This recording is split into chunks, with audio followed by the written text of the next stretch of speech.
Greetings, folks. This is Mason Weaver with It's Okay to Leave the Plantation. Charles Barkley says that he is proud to be from Alabama and that the Democrats should now work hard to help black people.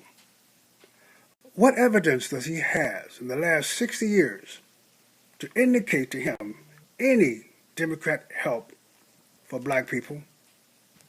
Was it Alabama's Democrats blocking the Evan Puttis Bridge on Bloody Sunday, March 7th, 1965, trying to keep segregation alive? It was the Alabama Democrat George Wallace who stood in the schoolhouse door June 11th, 1963, blocking black people from attending the University of Alabama.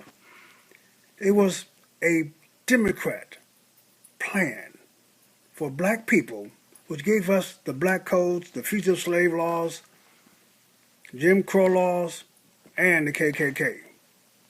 What on earth gives Barkley the expectation from the party of slave owners? Freedom? What freed him? How did he become rich and famous? By hard work, not being taken care of and expecting something from any political party. Growing up in Leeds, Alabama, Barkley was called overweight, and his skills were not impressive. Standing only 5'10" and weighing 220 pounds as a junior, why would he even try out? He worked hard and ignored what others said about him. He ignored what they thought about him. His senior year, scouts didn't know his name as he entered the semifinals in the state championship. That's my head of security going up the steps right there. And he was playing against the most recruited player in Alabama, the most recruited high school player in Alabama. That's when his hard work, combined with his eagerness to win, showed up. He scored 26 points and announced to the world who he was. When Coach Smith of Auburn University witnessed that game, he remembered Barkley as a fat guy who can play like the wind. When Coach Smith gave Barkley a scholarship to Auburn, it was not because of his color, politics, or neighborhood. It was his work ethics combined with his drive to win. And that is his success story, and it should be proclaimed to the black community. No one could have kept him down but himself. Barkley's position in life had no effect on his potential for life. Where would Charles Barkley be today had he believed the hype? What if he believed that the white man, had him down, that they owed him something, that white people were evil? Had he believed what he is telling poor black folks today, then he would be where poor black folks are today. If poor black folks believed what Barkley believed about himself, then they would be where he is today. Charles Barkley's career proves that race has nothing to do with failure or success.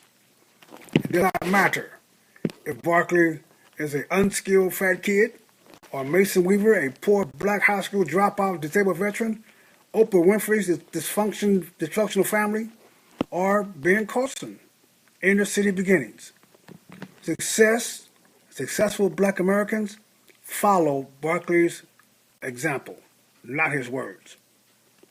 Barkley should be a champion of hard work, staying out of trouble, having a family, and living his life with a purpose.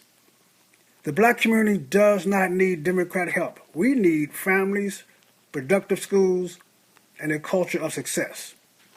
Tell us, Mr. Barkley, what was that Democrat when you had workout every day, competing for your positions, studied your craft, and projected your talents? What Democrat help did you get to sacrifice your way through school to the NBA. There was nothing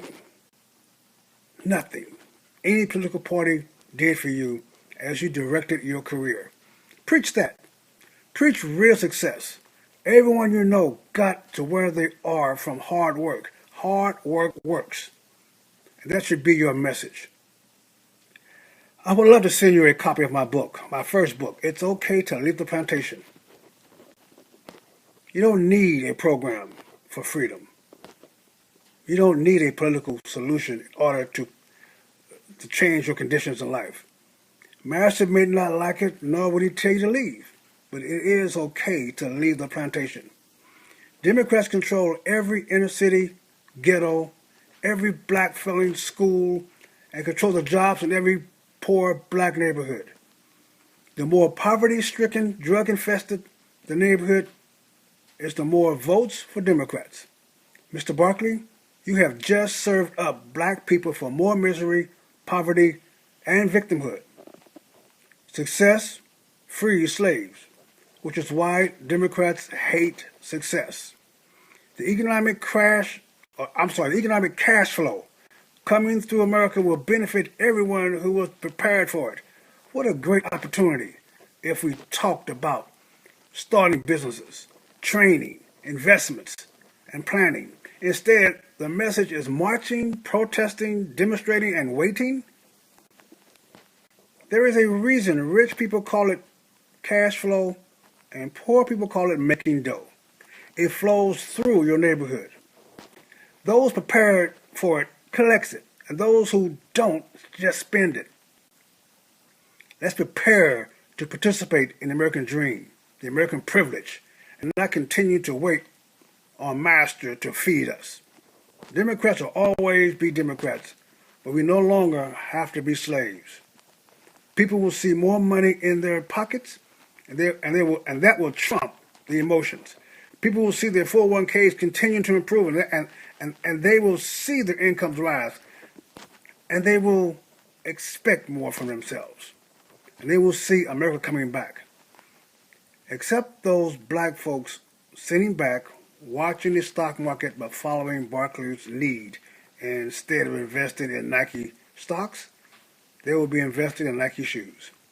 They will avoid the greatest economic opportunities in decades, waiting on the Democrats to take better care of them.